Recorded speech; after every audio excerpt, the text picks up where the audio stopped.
안녕하세요. 오늘도 예수쟁이 신민수를 찾아주셔서 감사합니다. 여러분, 우리 인생에서요, 어떤 공식이 있다면 얼마나 이해하기 쉬울까요? 어떤 확실한 공식이 있어서 내가 어려움을 겪고 있으면, 다음번에는 좀 좋은 소식이 있겠구나, 라고 우리가 생각할 수 있다면, 우리 마음속은 그래. 요번에는 그렇지만 다음번엔 저렇게 될 수 있어 라는 것을 따라가면서 마음에 갈등이 없을 것입니다. 그러나 우리 인생에서는 어떤 공식에 설명될 수 없는 너무나도 이해하기 어려운 일들이 계속 일어나고요. 그 고난과 그 역경이 계속해서 찾아옵니다. 그래서 저는 많은 일들을 겪으면서요. 제가 미국에서 살면서 이런저런 일들을 겪으면서 믿음으로 이 어려움들을 어떻게 하면 돌파구를 찾을 수 있을까? 그렇게 해서 성경을 막 읽고 상고를 했습니다. 그래서 성경 말씀을 통해서 내가 요번에는 이렇게 마음을 가지고 이런 결정을 해야겠다 라면서 이렇게 저렇게 결정을 했는데요. 또 결과가 제가 생각하던 대로 그렇게 결과가 나오지 않았어요. 그래서 저는 갈등에 갈등을 계속했죠. 왜냐하면 잘못 선택을 하면 그것이 내가 믿음으로 선택을 하였다고 하더라도 그것이 잘못된 길로 인도될 수 있고 또 제가 후회를 할 수 있으니까요. 그래서 저는 이것을 내가 고난을 바라봐야 되느냐? 아니면 이것을 내가 잘못했기 때문에 이것을 회개해야 될 것으로 바라보아야 되느냐? 이러한 단순한 그 결정에서부터 또 복잡한 결정까지 정말 제 인생에서는 어려움들이 굉장히 많았었습니다. 아마도 여러분 인생에서도 그런 일들이 있겠죠. 그래서 오늘 이 시간에는 믿음 질량의 법칙을 통해서 제가 제 인생에서 깨달은 것을 여러분들과 함께 나눔으로 인해서 여러분들께서 인생을 조금 더 확신 있고 믿음으로 가는 그러한 시간이 되기를 바라는 마음에서 만들었습니다. 여러분 함께 해주실 거죠? 자, 믿음 질량의 법칙, 믿음을 키우는 확실한 공식이 있다면 아마 이 여러분들께서 이것을 듣는 중에 여러분들께서 겪고 계신 어려움들을 아마 이해하기 쉽게 그렇게 되실 것입니다. 자, 처음으로 우리가 고난을 빼놓을 수 없죠. 베드로전서 4장에 보면은요. 1절에 그리스도께서 이미 육체의 고난을 받으셨으니 너희도 같은 마음으로 갑옷을 입으라.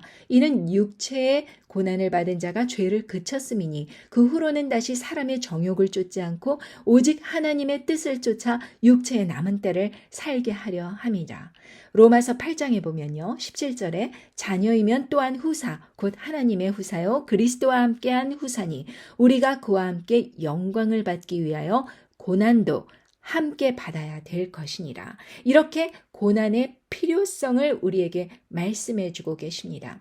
자, 고난을 바라보는 시각을요. 우리가 한번 바꿔보기로 원합니다. 고난이 단순히 내 인생에서 어려운 일들이 일어났어. 정말 불편해, 괴로워. 정말 몸의 질병이라든지 어떤 금전적인 힘듦이라든지 아니면 인간관계에서 오는 고난이라든지 여러 가지 그 고난 속에서 우리가 하나님께로 가까이 가기 위한 필수 영양분이라는 것을 먼저 인식을 하고요. 자, 고난을 바라보는 시각을 다시 한번 바라보기 원합니다. 제 인생에서 고난이 찾아왔다면 저는 이런 생각을 갖고 있었습니다. 예수님을 만나기 전에 나는 정말 지금까지 깨끗하게 살았으니까 예수님을 만나고 더 훌륭하게 살면 하나님께 영광을 돌리는 삶이 되지 않을까? 이런 생각을 고등학교 시절에 했습니다. 청년기 시절에 이러한 마음을 품고 친구 전도를 따라서 교회를 갔습니다. 그런데 그 교회가 말이죠. 신발을 벗고 들어가는 지합 그런 교회였어요. 아주 조그만 교회였어요. 그랬는데 조금 마음이 이렇게 불안한데 또 전도사님이 말이죠. 성경 공부 시간에 이런 이야기를 하시는 겁니다. 어떤 선교사님이 그 한센병, 그러니까 성경에 나오는 문둥병자들이 있는 소록도에 가서 일평생을 바쳤다. 이런 이야기였습니다. 저는 그 이야기를 듣고 말이죠. 저보고 그렇게 하라는 것은 아니지만 마음에 굉장히 큰 부담감이 왔었습니다. 왜냐하면 제가 쫓는 그런 영광스러운 모습이라는 것은요, 세상의 영광스러운 모습을 저는 꿈꿨거든요. 그래서 그 영광스러운 모습으로 하나님께 더 영광을 돌리면 사람들이 저를 보고, 아, 정말 훌륭한 사람이 예수님을 저렇게 믿으니까, 아, 난 정말 예수님을 잘 믿어야겠다. 그래서 저 사람처럼 돼야겠다. 이렇게 단순하게만 생각을 하다가 그 전도사님이 말씀하시는 그 이야기를 들으니까 왠지 달아나고 싶었어요.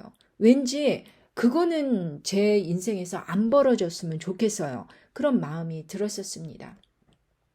그래서 제가 그때 당시에 전도사님께 그것은 일종의 자기 학대가 아닙니까? 그렇게 이야기를 했었어요.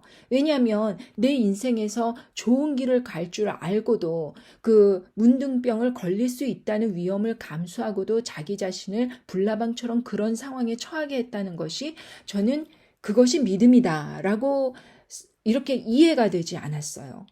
그래서 고난을 바라보는 그 시각을 굉장히 불쾌한 것으로 저는 조금 받아들였죠.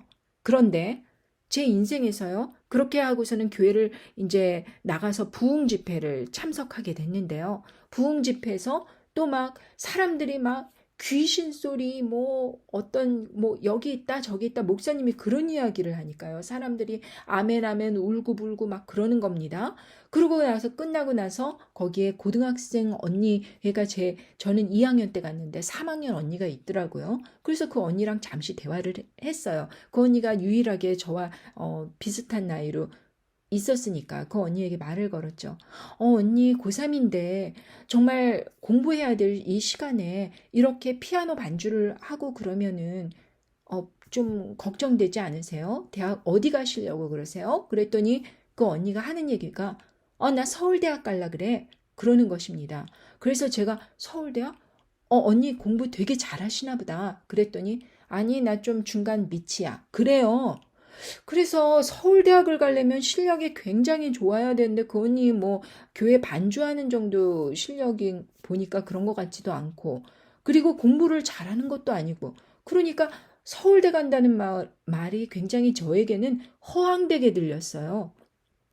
그래서 그 청년부 전도사님 말씀도 그렇고 이 언니도 그렇고 내가 예수님을 믿으면 좀 이런 거는 아닌 것 같다라는 생각을 하면서 교회를 안 다니기 시작했죠. 그러고 나서 저는 하나님 열심히 공부하겠습니다. 그래서 대학에 반드시 붙으면 대학에 들어가서 열심히 그 동아리 서클 이런 데 참여를 하면서 교회를 열심히 다니면서 하나님께 영광 돌리는 삶으로 이렇게 막 서울대, 뭐 하버드 이런 데 가서 하나님께 영광 돌리겠습니다. 그렇게 최선을 다해서 공부를 했는데 처음에 모의고사를 볼 때는 서울대도 뭐 합격할 정도 수준이라고 막 이렇게 나오더니 대입 시험을 딱 한 달 앞두고 정말 누가 제 교과서와 이런 걸 다 훔쳐간 거예요. 근데 제가 그 교과서가 어떤 교과서냐면 3년 동안에 막 이렇게 가지각색으로 색깔로 막 총정리를 해놓고 딱 들여다보면 제가 어디가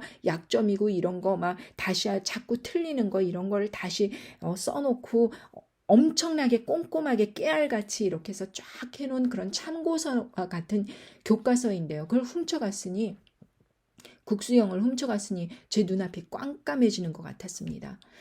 새 교과서를 이렇게 받아들였는데 제 머릿속이 백지 상태가 되는 것 같았습니다. 그 교과서 걱정 때문에 시험 공부도 제대로 못하고요. 한 달 동안 그렇게 헤매다가 저는 결국 대입시험에 실패를 하였고 부모님은 저를 미국에 보내셨습니다. 이민길에 혼자 저를 이민길에 보냈습니다. 그야말로 귀양살이나 마찬가지였습니다. 제 수중에 100불 들고 미국으로 왔습니다. 친척집에 있으니까 뭐 돈 잊어버리니까 저 안 가져가겠습니다. 막 이러니까 햄버거 사 먹으라고 막 안 가져간다는 애를 갖다가 그래도 그 돈은 주셨습니다. 그런데 그 100불이 제 미국 생활에서 종잣돈이 될 줄 저는 그때는 몰랐습니다. 아무튼 그렇게 해서 미국에 와서 아침 7시 반에 도서실에서 떨궈 놓으면 저녁 7시 반까지 아무것도 먹지 못하고 7시 반에 저를 데리러 오는 사람이 있고 그렇게 해서 미국 대학 생활을 그런 식으로 시작했습니다. 처음에는 대학생이 아니었는데 계속 대학으로 있다 보니까 트랜스퍼도 하게 되고 제 고등학교 성적표와 그리고 시험을 보고 토플 시험을 보고 이렇게 해서 이제 대학교 학생이 되고 그래서 ESL 빼고 ESL 6개월 하고 3년 반 만에 대학을 졸업했습니다. 근데 딱 3학년 될 때요. 저는 예수님을 믿으면은 정말 열심히 기도를 하면 대학을 붙을 줄 알았습니다. 그래서 정말 열심히 기도를 하고 새벽 2시까지 공부를 했죠.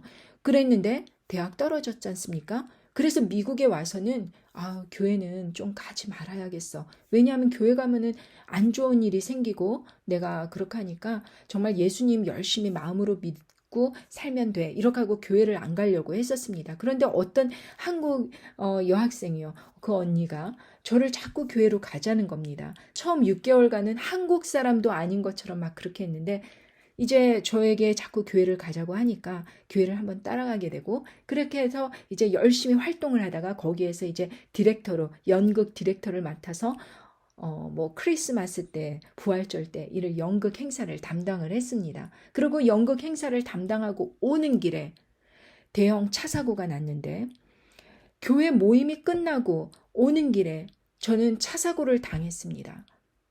그래서 저는 이제 그것 때문에 다리가 부러졌고요. 기부스를 하고 침대에 4개월 동안 누워있는 생활을 했습니다. 아무도 찾아오지 않았습니다. 교회 사람들도 찾아오지 않았습니다. 그리고 부모님도 없는 그 타국 땅에서 미국에서 저는 그렇게 병고를 맞춰야 됐었습니다. 그때 너무나도 눈물을 많이 흘렸습니다. 하나님, 제가 교회 가는 게 그렇게 싫으신가요? 왜 이렇게 고난이 오는 겁니다. 교회만 갔다 하면 고난이 찾아오니까 저는 정말 교회 가는 것이 너무 두려웠었습니다. 그런데요, 그 4개월 동안에 할 게 없으니까 저는 이제 성경책을 읽으면서 내가 큰 죄인이구나. 그렇게 해서 내가 다시 예수님 안에서 정말 다시 한번 심기일전으로 예수님을 잘 믿어야겠다. 나 같은 죄인을 구원해 주신 예수님을 잘 믿어야겠다. 그래서 그런 역경이 있음에도 불구하고 저는 교회를 다시 나가기 시작했습니다. 그리고 나서 정말 예수님을 믿으면서 제가 예수님을 통해서 선택했다고 하는 많은 것들이 제 인생에서 굉장히 많은 고난을 가져다 준 일들이 많았었습니다. 자, 다른 것도 설명해야 되니까요. 그런 거는 나중에 이야기를 하기로 하고요. 자, 고난이라는 것은 우리가 고난을 받는 자가 죄를 그쳤다고 하는 것은요. 고난이 한번 받아보니까 너무너무나도 아파요. 그래서 제가 정말 하나님께서 내 인생에서 일어나는 그런 고난들, 정말 누구가 비난을 하고 어려움이 있고 나는 아무 잘못도 한 것 없는데 내가 이런 뒤집어 쓰게 되고 이런 고난들을 이렇게 겪으면서요. 어떤 것을 깨달았냐 하면 하나님께서는 내가 이런 것을 통과하면서까지라도 예수님을 진심으로 믿느냐 안 믿느냐 그것을 내 마음에서 확증을 해야겠다. 안 그러면 예수님께서 십자가에 달리시면서까지 나의 죄를 위하여 죽으셨다는 그 믿음 하나로 버티기에는 내가 정말 이 고난이 다가올 때마다 내가 이게 자꾸 흔들리는 겁니다. 내가 이거 교회를 가야 되나 말아야 되나? 내가 이거를 선택해야 되나 말아야 되나? 내가 예수님을 선택해야 되나 말아야 되나? 내가 교회를 떠나야 되나 말아야 되나? 이 모든 상황에서 내가 그 고난 때문에라도 하나님께 더 이상 함부로 된 말을 하지 않고 그리고 하나님께 내가 어떤 영광을 돌려드리겠다는 그런 자만심을 버려야 되고 그리고 하나님 사람의 정욕을 쫓지 않고 오로지 하나님의 뜻을 쫓아 그냥 순전하게 남은 때를 살게 하려 함이기 때문에 저는 이 고난에 대해서 정말 우리 인생에서는 필수 조건이라는 것을 절실하게 깨달았습니다. 또한 인내하는 기간이 길면 길수록 우리 믿음에는 정말 믿음에 성장하는 그 필요 충분 요건이 됩니다. 자, 로마서 5장에 보면은요. 그가 100세나 되어 자기의 몸에 죽은 것 같음과 사라의 태에 죽은 것 같음을 알고도 믿음이 약하여지지 아니하고 믿음이 없어 하나님의 약속을 의심치 아니하고 믿음에 견고하여져서 하나님께 영광을 돌리며 약속하신 그것을 또한 능히 이루실 줄을 확신하였으니 그러므로 이것을 저에게 의로 여기셨느니라. 저에게 의로 여기셨다 기록된 것은 아브라함만 위한 것이 아니요 의로 여기심을 받을 우리도 위함이니 곧 예수 우리 주를 죽은 자 가운데서 살리신 이를 믿는 자니라. 예수는 우리 범죄함을 위하여 내어줌이 되고 또한 우리를 의롭다 하심을 위하여 살아나셨느니라.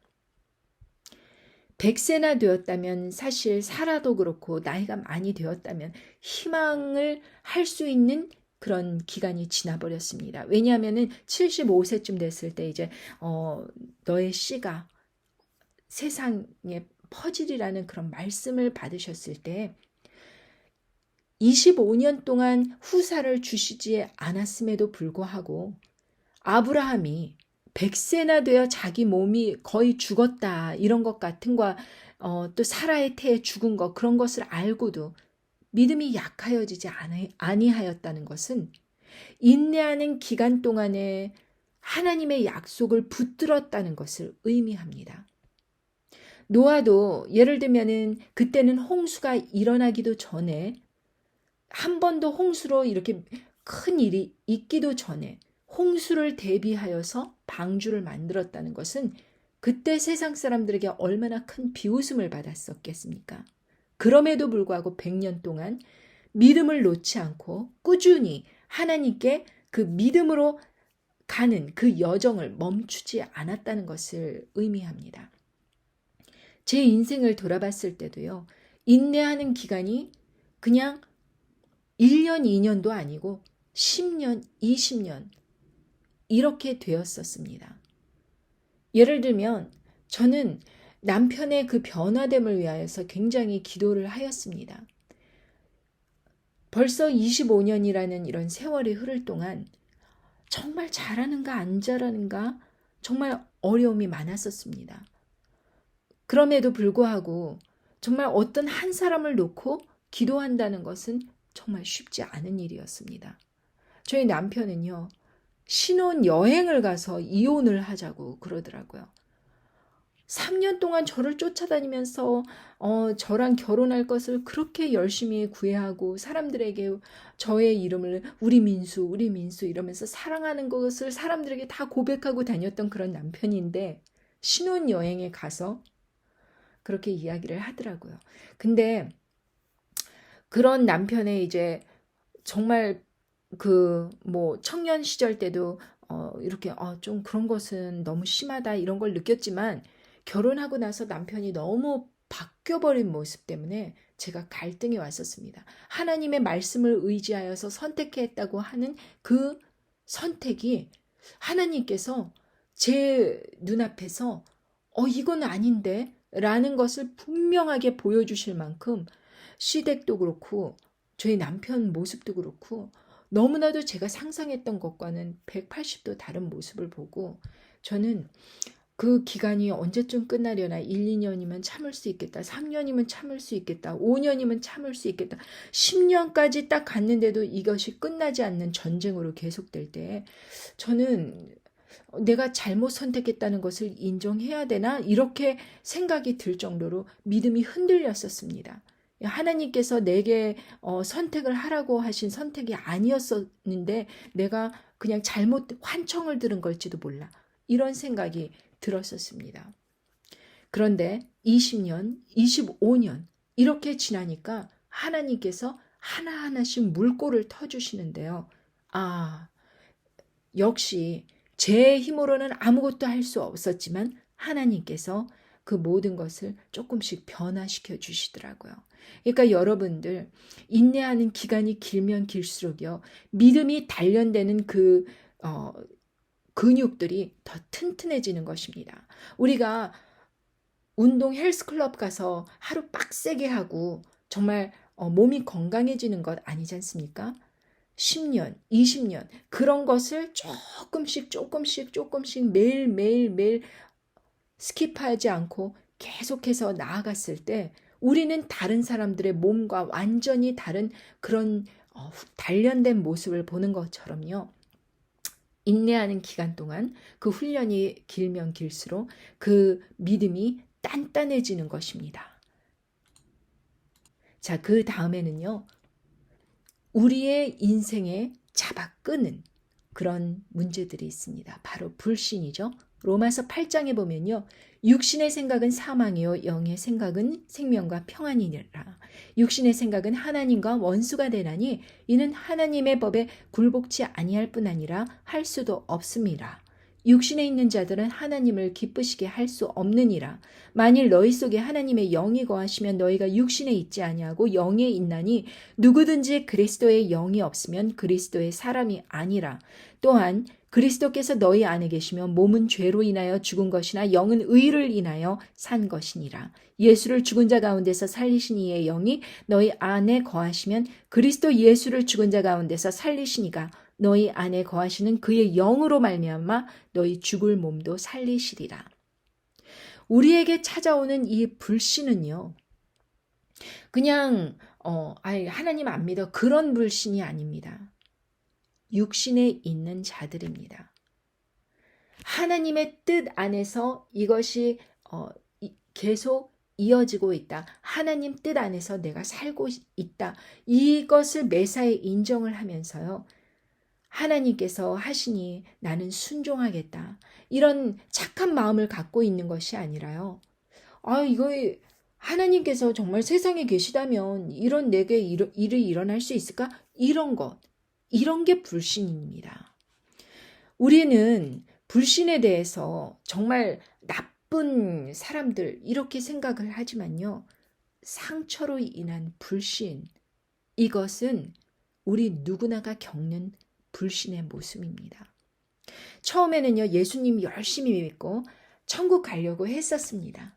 그런데요, 아까도 말했듯이 고난, 그리고 그 기간이 너무 길어요.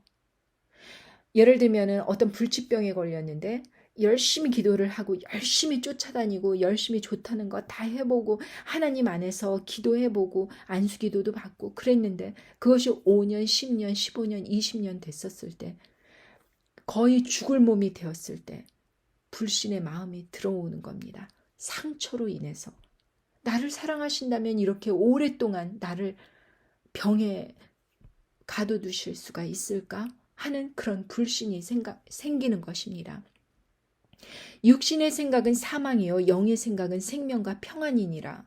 참 몸이 너무나도 아픈데 어떻게 생명과 평안을 느낄 수 있을까요? 그런데 어떻게 하나님의 그 법에 굴복할 수 있을까요? 여러분들, 우리 주위에서 너무나도 심각한 그 상처를 입은 사람들이 있습니다. 얼마 전에 보니까 어떤 자매가요, 자신의 아버지, 그런데 그 자신의 그 육신의 그 부모가 또 목사예요. 그런데 그 자신의 그 부모로부터 성폭행을 당한 것입니다. 그러니까 지 아빠가 그렇게 목사라는 탈을 쓰고 성폭행을 했는데 이 자매가 그걸 한 번 겪은 게 아니고 지속적으로 수년간에 걸쳐서 어린 시절에 당했어요. 그랬는데 어떤 이제 프로그램에 나와서 자신의 상처를 이야기하는데요.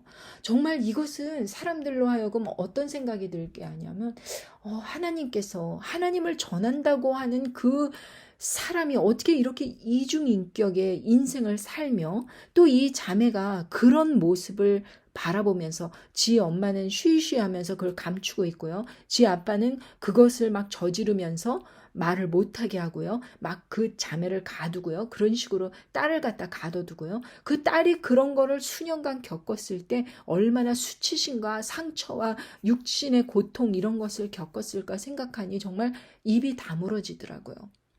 그런데 그런 상처로 인해서 불신으로 나오는 것이 아니고 자신이 이런 일을 겪은 것은 어떠한 하나님의 뜻이 있었을 것이다 라는 그러한 믿음으로 그것을 사람들에게 부끄럽지만 공개를 하고 자신의 상처를 치유받는 과정들을 사람들에게 함께 나누는 것입니다. 참 용기 있는 자매이죠. 그리고 또 그 목사 아빠 그 죄를 저지른 그 사람은 감옥에 갔죠. 자신이 받아야 될 벌을 받는 것입니다. 그런데 정말 그 용서를 할 수 있을까 그 부분에 대해서 정말 솔직하게 자신의 감정을 내려놓는데요. 정말 불신을 할 수 있는 여러 상황이 그런 모습을 보고 자랐잖아요. 부모의 그런 악한 모습을 보고 자랐는데도 불구하고 불신으로 나가지 않고 생명과 평안으로 나올 수 있었다는 것은 이건 믿음만이 가능한 것입니다.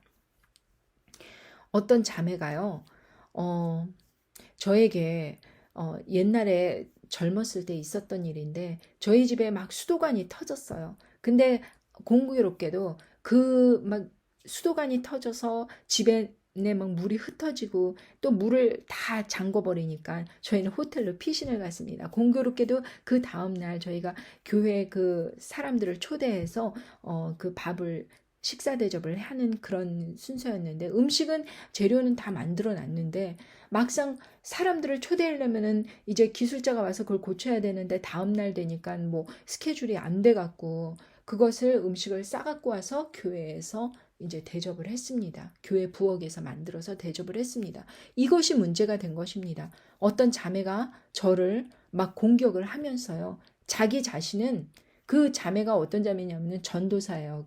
전도사 부인이에요. 그런데 이 전도사 부인과 그 전도사가 한국에서 결혼을 했었을 때요. 제가 미국에서 마침 나가 있을 때라서 그 한국에 있었던 결혼식에 참석도 했어요. 그러니까 굉장히 오랫동안 알고 지낸 사이죠. 그런데 그 부인이 저를 공격을 하면서 말이죠. 그 일하기 싫어서 이렇게 교회에 갖고 와서 음식을 한다. 그러면서 저를 막 공격을 하는 겁니다. 그래서 제가 마음에 상처가 있었지만 그 부인에게 저는 이러이러한 사정이라서 교회 모임을 할 수 없는 사정이라서 이렇게 했었다 이렇게 이야기를 했더니 그 부인이 얘기해요. 자기는 각혈까지 하면서 교회 행사를 한다 그러면 열심히 하는데 당신은 그런 상황도 아니고 건강하고 이렇게 하는데 왜 못하느냐 이러면서 저를 공격해요. 그래서 저는 제가 그런 상황이라면은 그렇게 좀 집에서 쉬지 그렇게 교회에 막 헌신하면서 그렇게 하지 않겠다고 그렇게 했더니 이 전도사 부인이 막 화를 내면서 내가 일하지 않으면 누가 하느냐 이런 식으로 막 울분을 토하더라고요. 먼 훗날 몇 년이 흘려서 한 10년 정도 흘렀던 것 같아요. 미용실에서 만났습니다. 근데 먼저 말을 걸어오면서 자신의 소식을 이미 알 거라고 생각을 했는지 제 소식 들으셨죠? 그래서 제가 예, 그랬어요. 그런데 이 부인이 이야기를 하는 겁니다. 그 남편이 그러니까 전도사 그 사람이 자신의 첫째 딸보다 불과 한두 살 많은 그 그러니까 조기 유학 온 그 여자애랑 바람이 나서 한국을 나갔다는 거예요. 깐난둥이 애 셋을 두고. 그래서 깐난둥이가 막내이고 첫째 딸은 이제 고등학생이고 이랬는데 자기 딸보다 한두 살 많은 그런 아이랑 한국을 가족들을 저버리고 한국을 나갔다는 거예요. 제가 그것을 듣고요.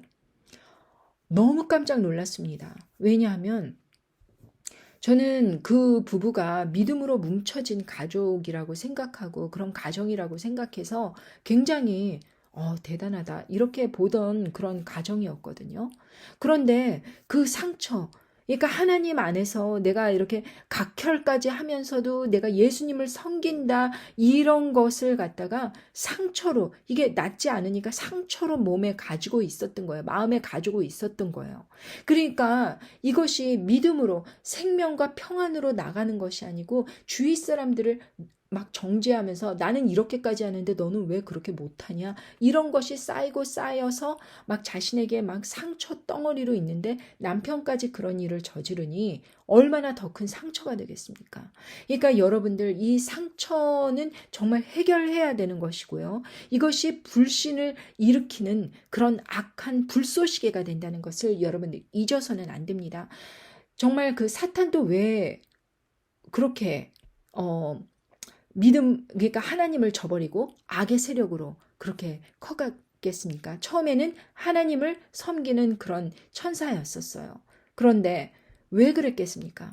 인간을 후계자로 하나님께서 그렇게 세우시면서 여러 가지 축복을 인간에게 주심으로 인하여서 자녀됨을 그렇게 인정을 해주시고 그렇게 권한을 주시고 만물을 다스리는 그런 권한을 주신 데 대해서 시기, 질투, 나름대로 상처, 자신이 이렇게 되면 나는 이러한 상을 받을 것이야 라고 생각을 했는데 하나님께서 그 후사를 인간을 택하여 주심으로 인해서 인간을 타락시키겠다는, 그러니까 하나님께서 사랑하는 존재를 타락시키겠다는 이런 엄청난 계획을 가지고 하나님에게 반격을 한 이 사탄도 처음에는 이 상처로 인한 불신, 자신의 그 권리를 침해받은 것에 대해서 분노, 배반, 이렇게 해서 하나님을 불신하는 그런 자리로 나오게 된 것입니다. 그렇기 때문에 여러분,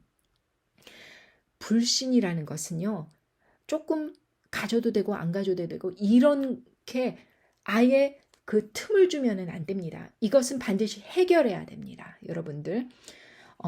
그리고 여러분들 마음속에 조금이라도 불신을 심어놓는 사람들의 말이 있다면 단번에 배척해버리고 하나님 앞으로만 나와야 되는 것입니다.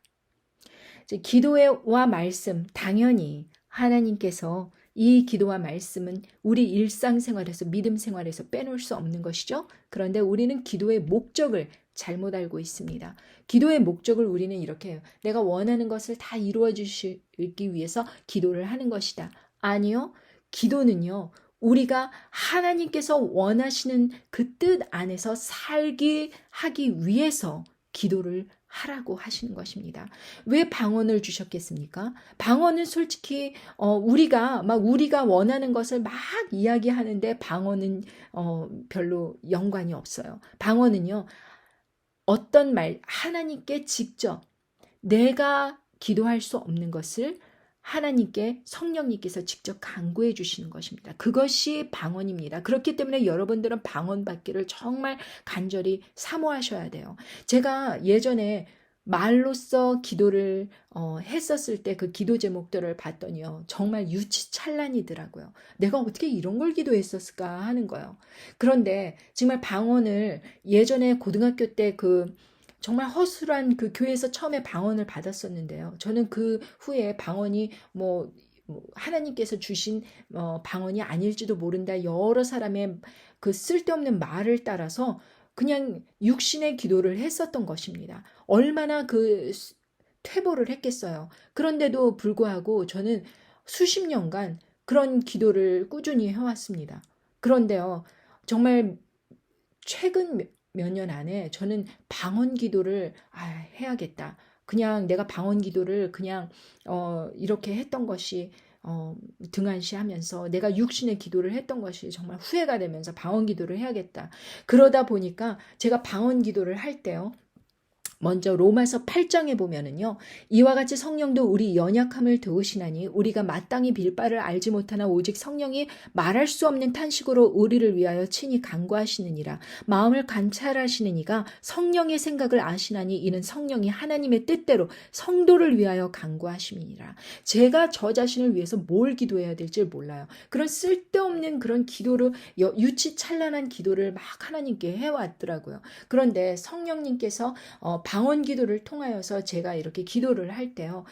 훨씬 힘이 있고 그리고 또 제 전화기 있잖아요. 이 Siri라는 그 전화기의 명령어 이런 거가 제 말을 알아듣지를 못해요. 한국말로 할 때는 이게 다 알아듣고서는 가끔 가다가 이제 제가 원하는 것을 이렇게 막 팝업하고 또 유튜브 같은 것도 제가 어떤 것을 클릭하면 거기에 연관된 것이 막 나오고 이런 식으로 AI 인공지능이 막 그렇게 제 말을 듣고 있는데 제가 방언 기도를 하니까 제가 이렇게 음악을 틀어놓고 방언 기도를 찬양을 틀어놓고 기도를 하는데요. 찬양 그 음악이요. 중간에 뚝뚝 끊겨요. 그래서 다시 틀고 근데 계속 띵킹을 하는 거예요. 이 전화기가요. 제 방언 기도를 알아들으려고 하는데 알아들을 수가 없으니까 띵킹을 하는 거예요. 혼자서. 그러니까 여러분들 이 방언 기도는요. 저는 마음으로 깨닫고 있어요. 아, 내가 무슨 기도를 하는구나. 하나님과 저는 알고 있어요. 성령님을 통하여서. 제 입술은 막 방언을 하고 있지만 저는 알고 있고, 성령님께서도 알고 있고, 하나님께서도 알고 있어요. 그 언어. 그러니까, 브로셔트르비알라카 모르코 고로셔트르비아, 여호바 브로셔트르비알라키 메라 브로셔트르비아타. 이러면서 막 저를 기도할 때, 저는 제 마음이 어떤 기도를 하고 있는지 저는 이제 간절하게 지금 제가 말하는 것을 막 방언으로 이야기할 수 있어요. 그런데 이런 사탄은요, 제 기도를 못 알아듣는 거예요. 그러니까 계속 띵킹하면서 오류가 나오는 거죠. 그래서 제가 이 방언 기도의 능력을 알게 됐어요. 왜냐하면 예전 기도, 그 육신의 언어로 말하던 그런 기도가 너무 시시해 보이는 거예요. 방언 기도를 함으로 인해서 그런 기도가 시시해 보이니까 제가 정말 강구해야 될 것을 강구할 줄을 알게 되더라고요. 그리고 기도만 하면은 안 되죠. 말씀이 있어야 돼요. 되죠. 하나님의 말씀에 대해서 히브리서 4장 유명한 말씀 12절에 하나님의 말씀은 살았고 운동력이 있어 좌우의 날선 어떤 검보다도 예리하며 혼과 영과 및 관절과 골수를 찔러 쪼개기까지 하며 또 마음의 생각과 뜻을 감찰하시나니 지으신 것이 하나라도 그 앞에 나타나지 않음이 없고 오직 만물이 우리를 상관하시는 자의 눈앞에 벌거벗은 것 같이 드러나느니라. 이렇게 말씀해 주고 계십니다.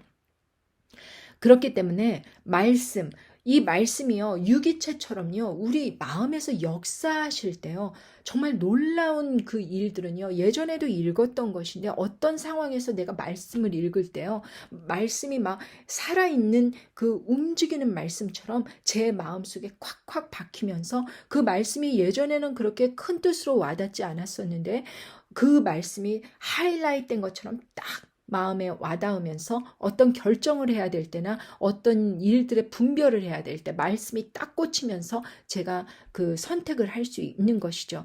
그러니까 살았고 운동력이 있는 것입니다. 그리고 제가 요즘에 그 말씀에 대해서 관절과 골수를 찔러 쪼개기까지 한다고 하셨는데요. 제가 요즘에 관절염이 생긴 거예요. 그래서 마음의 생각과 뜻을 감찰하신다 그랬는데 제가 말씀으로 이 관절과 골수를 찔러 쪼개기까지 하신다 그랬는데 기도를 하면서 하나님께 여러 가지를 이제 기도를 드렸어요. 하나님, 제가요, 어떤 말씀을 사람들에게 전하기를 원하십니까?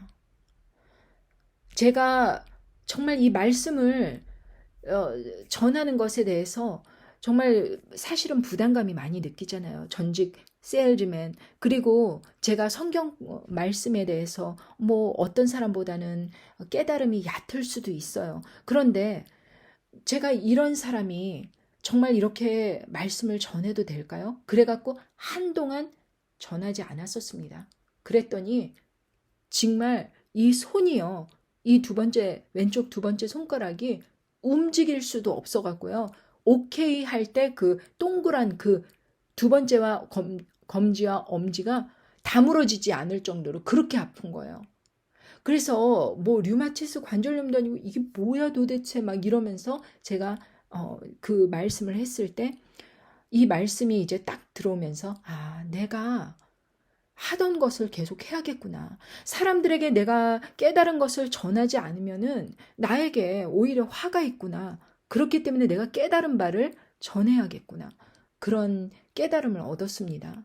그래서 여러분들 정말 말씀이라는 이 기도를 하면서 성경 말씀을 읽는다는 것은요, 우리에게, 하루라도 밥을 안 먹고 지나가면은 정말 불편하고 계속 음식 생각만 나잖아요. 그것과 같이 여러분들 기도와 말씀을 안 하시는 날들, 안 취하는 날들은 정말 배고프셔야 돼요. 막 어질어질 하셔야 돼요. 그렇기 때문에 여러분들 그 정도 수준이 될 때까지 이 습관화된 그 기도, 말씀, 이것을 묵상하시고 정말 전도를 하시고 이렇게 하셔야 돼요. 자, 그 다음에 순종. 순종은요, 로마서 6장에 보면요, 너희 자신을 종으로 들여 누구에게 순종하든지 그 순종함을 받는 자의 종이 되는 줄을 너희가 알지 못하느냐? 혹은 죄의 종으로 사망에 이르고 혹은 순종의 종으로 의에 이르느니라. 하나님께 감사하리로다. 너희가 본래 죄의 종이더니 너희에게 전하여 준 바 교훈의 본을 마음으로 순종하여 죄에서 해방되어 의에게 종이 되었느니라. 그러니까 옛날에는 죄의 종이더니 전해준 그 교훈의 본을 마음으로 순종하여서요, 의의 종이 된 것입니다. 우리가요, 예를 들면요, 순종을 한다는 것을요, 너무 추상적으로 생각을 해요. 아, 순종은 목사님 된 사람들이나 순종하는 거 아니야? 그리고 순종이라는 것은 어떤 특별한 경우에만 하는 것 아니야? 이렇게 생각을 합니다. 그런데요, 순종이라는 것은 진실로 정말 내가 오늘 하루 일과 생활하는 것을 잘 살펴보세요. 어떤 일을 하였는지, 내 자신을 들여서 누구에게 순종하여서 무슨 일을 하였는지, 그것이 하나님께 순종하여서 하나님의 일을 한 것입니까? 아니면은 맨날 유튜브를 바라보면서 자기 재미를 들려갖고 막 거기에 에딕티드 돼갖고 자기가 좋아하는 거 맨날 주식시장이나 바라보고 아니면은 드라마나 바라보고 이런 것으로 순종을 하셨습니까? 그러니까 내가 누구에게 순종했느냐는요, 내 행동이 어떤 것을 계속 하고 있느냐를 살펴보면 누구한테 순종을 하는지를 알아요. 제가 어떤 드라마 그 하이라이트 된 걸 보다가 너 재밌는데? 나 옛날에 이거 봤었는데 되게 재밌다. 그러면서 계속 보기 시작했어요. 그러다 보니까 5개, 6개 계속 연이어서 AI 인공지능이 그 다음 거 보여주잖아요. 계속 보다 보니까 밤이 늦은 거예요. 잠을 잘 시간인데 내가 그거 보고 있었어요. 유튜브로. 그래서 제가 깨달았습니다. 내가 하나님께 순종하지 않으면 정말 이렇게 엉뚱하게 세상에 순종해갖고 지금 이걸 따라가고 있구나. 제가 의식적으로 그걸 딱 깨닫는 순간 나 다시는 안 보겠다 하고 다음날 굉장히 보고 싶었는데 가장 재밌는 순간에 딱 끊고 안 봤더니 1시간, 2시간 지나니까 보고 싶은데 손이 막 글로 가는데요. 그냥 계속 안 보니까 내가 그걸 왜 봤지? 이렇게 되는 것입니다. 하나님께 한번 순종을 하면은요, 계속 순종을 하게 돼요. 왜냐하면 하나님의 말씀이 즐겁고 하나님의 뜻이 또 다른 일을 해야 되고 이렇게 하나님의 일을 찾아서 하게 되는데 세상에 순종을 하다 보면요, 계속 그 다음 것을 계속 그 재미를 찾아서 계속 하게 된다는 것이죠. 그렇기 때문에 여러분들 포커 게임 그런데 막 에딕티드 된 사람 있잖아요. 중독된 사람 있잖아요. 마약 중독. 그런 사람들 다 누구한테 순종하는 거예요? 다 세상에게 순종하는 거예요. 사단에게 순종하는 거예요. 그리고 내가 어떤 행동을 하지 않았으면 좋겠는데 계속해요. 먹는 것도 너무 탐식을 해갖고 내가 먹지 말아야 되는데 그런데 계속 먹는 생각만 하고 먹고만 있어요. 그래갖고 막 먹방한다 그러고 막 살 디룩디룩 찌고 이거 누구한테 순종하는 거예요? 이거 세상한테 순종하는 거예요. 저는 먹방하는 사람들 정말 위험하다고 생각합니다. 여러분들 앞으로 기근 찾아오고 그럴 텐데요. 이게 이 먹방하는 게 단순히 먹방하고 다음날 금식하고 이러는 걸로 나는 잘하고 있어, 돈 벌고 있어 이게 아닙니다. 이거는 세상 사람들에게 악한 영향을 주는 선두주자에 선 것입니다. 그러니까 여러분들은 탐욕의 그 선봉에 쓴 것이라고 생각하고 먹방 채널을 운영하고 계신 분들은 만약에 크리스천이라면 당장 그만둬야 됩니다. 이것은 세상에 순종하는 것입니다. 이것은 하나님께 순종하는 것이 아니에요. 그뿐만이 아니라 여러분들 습관 중에서 끊지 못하는 행위가 있으면 세상에 순종하는 것으로 계속 나가는 것입니다. 이 작은 물꼬를 틔워주면요, 더 악한 일도 서슴없이 하면서 하나님 두려운 줄을 모르고 계속 하게 됩니다. 내가 어떤 것에 정말 애딕되려고 그런다? 그러면 끊어버리세요. 저 커피를 갖다가 수십 년간 먹었는데 나 혹시 이거 하나님께 불순종하는 것이다 라고 생각되자마자 금식을 선포하고 그냥 커피를 끊어버렸습니다.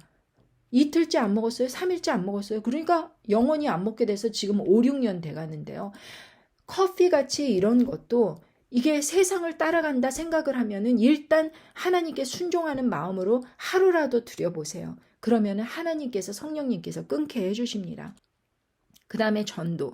전도 이거 굉장히 해도 되고 안 해도 되고 이런 건 아닙니다. 전도는요, 우리가 반드시 해야 됩니다. 전도를 하다 보면요, 여러 가지 역경이 찾아옵니다. 전도를 하다 보면요, 사람들이 비웃음이 찾아옵니다.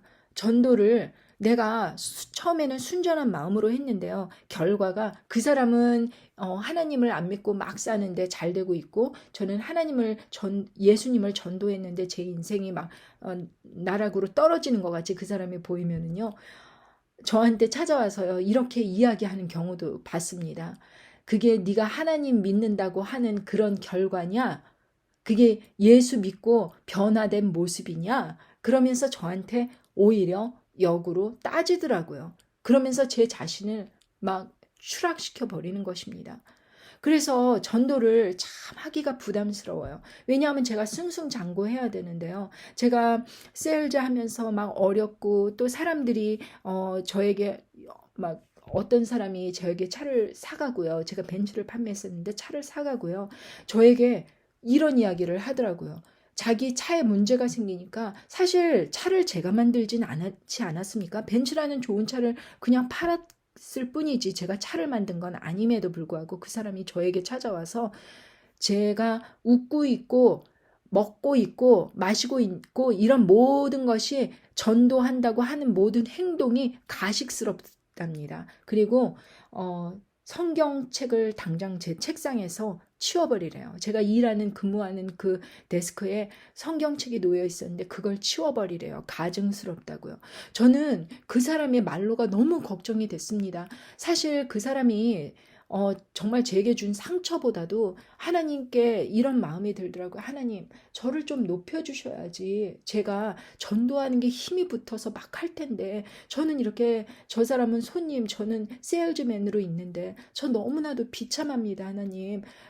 그리고 저 사람 장로 권사라고 하는데 저를 막 가증스럽다고 이렇게 이야기를 합니다. 그러면서 눈물을 뚝뚝 흘리면서 화장실에서 울은 적이 있어요. 근데 그 사람은 어떻게 됐는지 아세요? 결국에는 남편이 중풍으로 쓰러지고 하던 사업이 쫄딱 망하고 그 부인이 있던 직장은 글쎄 법적인 소송에 걸려갖고 폐사해버리고 다 문 닫아버리고 그 사람은 이제 법적인 것 때문에 막 숨어 다니고 이렇게 되는 상황이 되어갖고 쫄딱 망한 겁니다. 그랬는데 제가 그 사람의 소식을 어떻게 알겠어요? 근데 그 사람이 제가 칼럼에 예수님을 전하는 그런 아버지의 사랑이라는 칼럼을 보고서는 저에게 전화를 하면서요. 저는 그냥 그동안 어떻게 지내셨어요? 했는데 이분이 나이가 들어갔고 자신이 누구랑 대화를 하고 있는지 까먹어버리고 자신의 처지를 막 이야기하는 겁니다. 자기 그렇게 어려움을 겪고 있다고. 저는 본인의 입으로 그렇게 막 이야기를 하니까 저 사람이 그렇게 됐구나 이렇게 했는데 갑자기 자기 자신이 누구한테 이야기하는 것을 깨닫고서는요, 갑자기 깜짝 놀래갖고 끊어버렸어요, 전화를. 저는 그냥 소식만 듣고, 그렇게 끝이 났구나. 여러분들, 전도를 하면은요, 정말 이와 같이, 부담되는 일들이 있어요. 내가 저 사람한테 전도를 했는데 내가 막 승승장구하고 잘 나가면 모를까? 내가 정말 지금 같은 생활을 계속하고 있는데 약한 모습인데 내가 전도할 값어치가 있을까? 이렇게 생각을 하는데 여러분들 베드로전서 2장 9절에 보면요. 오직 너희는 택하진 족속이요 왕 같은 제사장들이요 거룩한 나라요 그의 소유된 백성이니 이는 너희를 어두운 데서 불러내어 그의 기이한 빛에 들어가게 하신 자의 아름다운 덕을 선전하게 하려 하심이라. 아름다운 덕. 그러니까 제가 잘나서 전도를 하는 것이 아닙니다. 저는 너무나도 부족하고 너무나도 약하지만 제가 어둠 속에 살다가 하나님의 그 귀한 빛에 들어가게 하신 그 하나님의 아름다운 덕을 사람들에게 선전하게 하려 하심입니다. 지금은 제가 사장으로 있어요. 그런데 예전에는 제가 정말 그런 비참한 세일즈맨이었었지 않습니까? 예전엔 돈이 없었지만 지금 좀 있습니다. 그런데 제가 지금 전도를 하는 것보다 예전에 전도를 더 많이 했습니다. 왜냐하면 제가 약한 모습에도 불구하고 계속 전도를 하다 보니까요. 하나님의 아름다운 덕을 선전하게 하려 하시려고 저를 높여주시는 거예요. 여러분들, 제가요, 전도를 나 위해서 하는 것입니다, 사실은. 궁극적으로 여러분들에게 좋은 소식을 전하는 것이지만요. 전도를 제가 하나님 안에서 똑바로 서기 위해서 전도를 하는 것입니다. 제가 한 번은요. 어떤 차를 사러 오신 분들이 있었는데요. 너무나도 완벽한 가정이었습니다. 조부모는 부자이고 부모님은 정말 잘 나가는 세상적으로 잘 나가는 프로페셔널이고 아이도 천재예요. 뭐 하나 부족할 게 없어요. 그런데 제가 그분들에게 이랬습니다. 너무나 쟤랑 비슷한 나이지만 너무너무 아름다운 가정인데요. 여기다가 예수님까지 믿으면 얼마나 완벽하겠습니까? 제가 이렇게 이야기를 했어요. 그랬더니 그 남편이 부인에게 저 들으라고 제 바로 데스크 바로 앞에서 이렇게 부인에게 이야기합니다.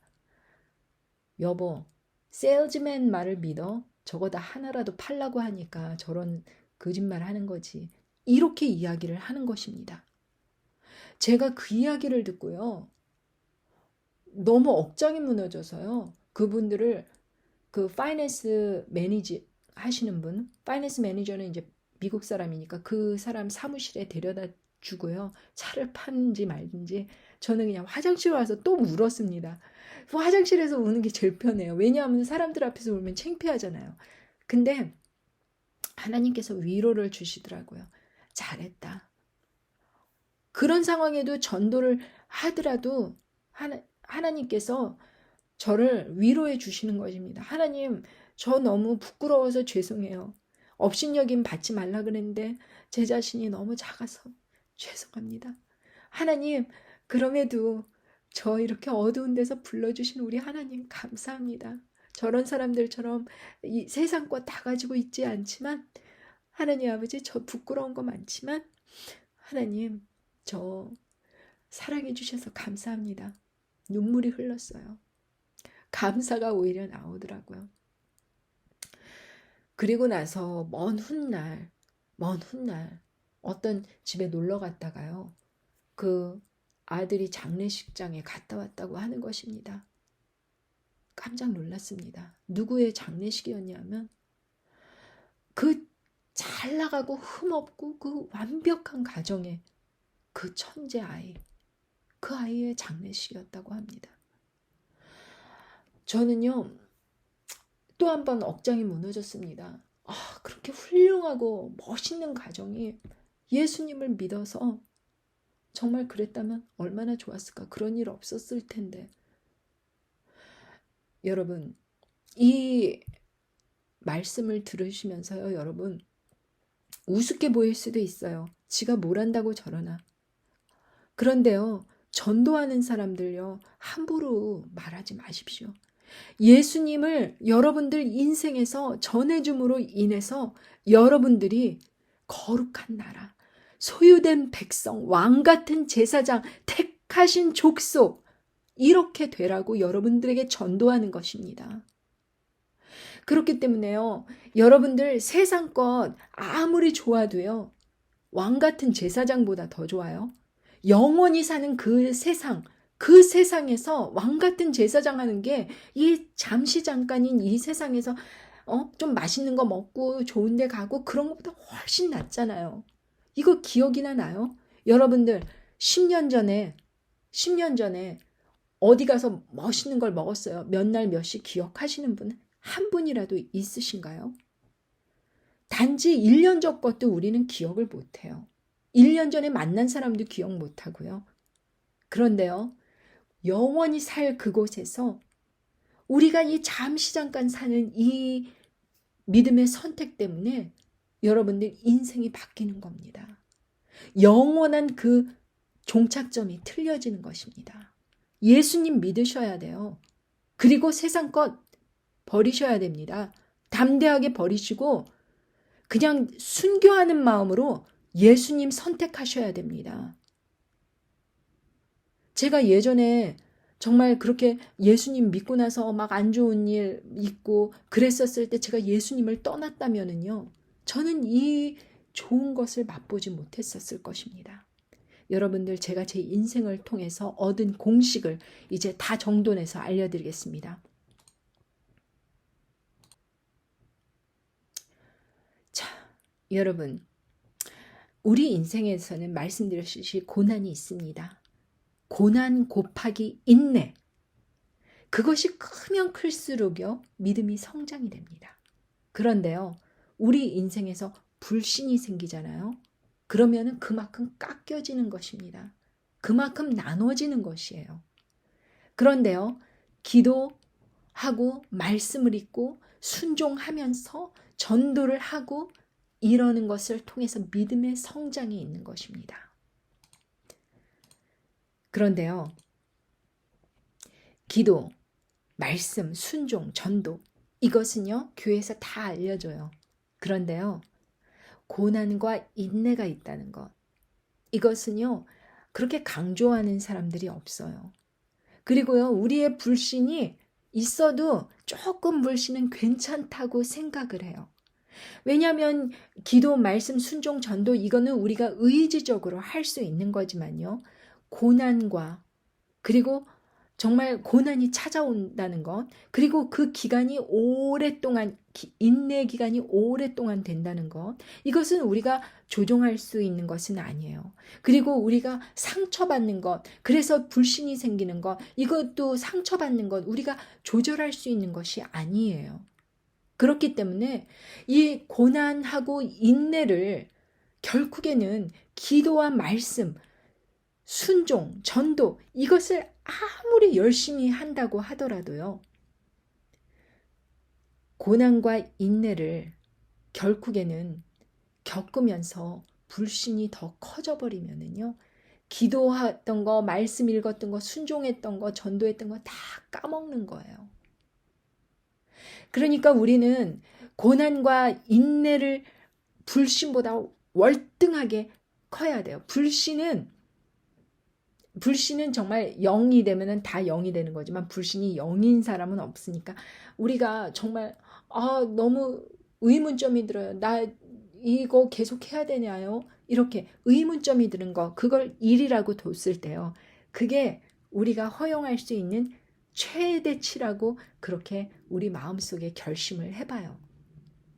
그러니까 하나님, 저 어떻게 계속 갈까요 말까요? 계속 이렇게 어려운 여정인데 하나님, 제가 잘하고 있는 것입니까? 요 일, 의문, 불신하지는 말고 의문. 그 상처받았지만 하나님, 저 상처받았어요. 그런데 정말 이 상처 빨리 낫게 해주세요 하는 그 상처를 막 극대화시키는 게 아니고 그냥 일로 만들어 보는 거. 의문. 이 상처가 왜 생겼죠? 그냥 의문. 이걸로 딱 일로 만들어 버리세요. 그러면 여러분들 불신이 자라날 수가 없습니다. 대신 고난, 인내 충분히 통과하십시오. 고난이 길면 길수록, 인내가 길면 길수록 여러분들 기도와 말씀, 순종, 전도 똑같이 하시지만 극대화가 돼요. 그렇기 때문에 고난과 인내, 이것을 통과하시면서 기도, 말씀, 순종, 전도, 이게 극대화되게 되는 것입니다. 하나님께서요, 제가 아마 그냥 가정주부로 기도 말씀 읽고 순종하면서 전도하고 그랬었으면 아마 한계가 있을 거예요. 그런데 저는요, 부모님 떨어져 미국에 와서 혼자서 그 종잣돈 100불 가지고 막 그냥 일으켜서 학비도 정말 이렇게 막 면제를 받고 장학금 받고 뭐 이래가면서 막 그렇게 힘들어가면서, 여러분들 그냥 말로 하지만 그 과정이 얼마나 힘들었겠습니까? 말도 안 통하는 곳에서요. 그리고요, 그 인내가 그냥 금방금방 주어지는 것이 아니고 직장도 그렇게 열심히 정치학과, 명문대 정치학과 나와서 나 저기 뭐야 뭐 유엔에 일하겠다, 행정부에서 일하겠다, 연방정부에서 일하겠다, 그런 것이 주어지지 않은 채로 25년 쑥 흘러갔습니다. 25년, 26년 쑥 흘러갔습니다. 이때 인내 기다리는 기간이 길었잖아요. 그동안 제가 얼마나 많은 직업을 자꾸 응모를 했겠습니까? 근데요, 다 떨어지고 안 되고 정말 고난은 계속되고 경제적인 것 때문에 어렵고 사람들은 비웃고 모든 것 때문에 제가 참을 수가 없을 나중에는 폭발할 지경이 되지만 그래도 불신을 안 하고 의문점 퀘스천으로 딱 두고 그냥 통과했더니 제가 기도와 말씀 순종 전도 이것이 폭발적으로 성장하더라는 것입니다. 그렇기 때문에 여러분들 고난과 인내가 필요하다면 여러분은 감사하십시오. 그것은 여러분들이 말씀을 똑같이 읽어도 더 성장하는 것이고 똑같은 시간 기도를 했어도 더 증폭이 되는 것입니다. 똑같이 순종을 했어도 그것으로 인해서 더 하나님께 완전히 나아가는 길이 되는 것입니다. 전도를 하더라도 힘이 있는 것입니다, 여러분. 그렇기 때문에 여러분 아무것도 의심할 것은 하나도 없습니다. 여러분들 오늘 예수쟁이 신민수 저희 이야기를 듣고요. 여러분들 마음속에 한번 새겨보십시오. 내가 불신 때문에 기도와 말씀이 자라질 못하고 순종하지 못하고 전도하지 못하고 이 모든 것이 그냥 일로 남아있기 때문에 어린아이의 신앙처럼 결국엔 일이에요. 다 일. 의문점만 잔뜩 있어요. 기도와 말씀도 안 하고 순종도 안 하고 전도는 오히려 내가 뭔지 모르니까 오히려 안 하고. 근데요. 내가 뭔진 몰라도 예수님을 전도하다 보면은요. 그래서 고난까지 받고 인내하고 기도 말씀 어느 것이 먼저 오고 어느 것이 뒤로 오는지 상관없습니다. 다 곱하기입니다. 다 여러분의 믿음을 성장시키기 위한 그러한 곱하기입니다. 반면 여러분들 마음속에 퀘스천을 넘어 하나님 저는 불평이 생깁니다. 하나님 저는 이것이 옳지 않다고 생각합니다. 내 의의가 더 옳습니다. 이런 불신이 자라나면 자라날수록 여러분들 여태까지 했던 거 깎아먹는 것입니다. 그렇기 때문에 믿음 성장을 위해서요. 여러분들 불신은 자라게 해서는 안 됩니다. 항상 일로 남겨두십시오. 내 자신이 의문 그 자체 아닙니까? 그러니까 하나님 저는 잘 모르겠습니다. 하나님께서는 아시죠? 저는 그냥 하나님께서 인도해 주시리라 믿고 오늘도 앞으로 전진하겠습니다. 감사합니다. 이렇게 끝에 종결을 맺으십시오. 그러다 보면 여러분들의 믿음이 반드시 여러분들이 상상하지도 못했던 만큼 성령 충만한 방언 기도와 그리고 하나님 말씀의 순종과 그리고 사람들에게 힘을 내서 전도하고 고난이라 생각하지 않고 하나님께로 더 가까이 나아가기 위한 통과해야 되는 그러한 능력의 시험장이라고 생각하고 인내하면서 나가게 되실 것입니다. 오늘도 오랜 시간 같이 있어주셔서 감사합니다. 행복한 하루 되시고요. mcjworld.com 꼭 방문해 주셔서 저희와 함께 해주시고요. 그리고 여러분들 구독해 주시면 더 감사하겠고요. 여러분들 좋은 하루 되세요. 예수님 안에서 승리하는 하루 되세요. 감사합니다.